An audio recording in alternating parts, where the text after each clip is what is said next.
В АО «Чувашская» по племенной работе, что находится в Чебоксарском районе, продемонстрировали лучших породистых быков-производителей. Мероприятие ежегодное, оно проводится с 2015 года. Посмотреть на чистокровных животных приехали представители не только нашей республики, но и соседних регионов.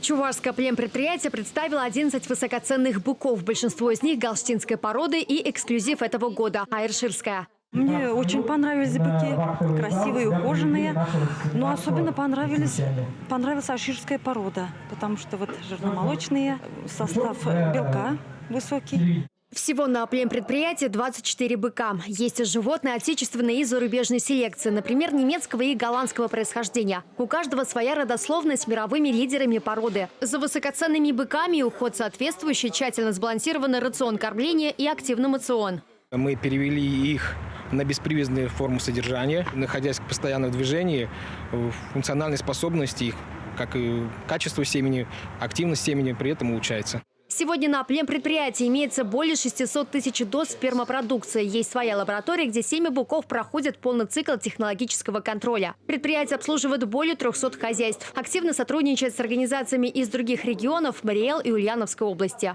Мы начали сотрудничать с 2014 года, и вот за 6 лет у нас надои с каждым годом увеличиваются.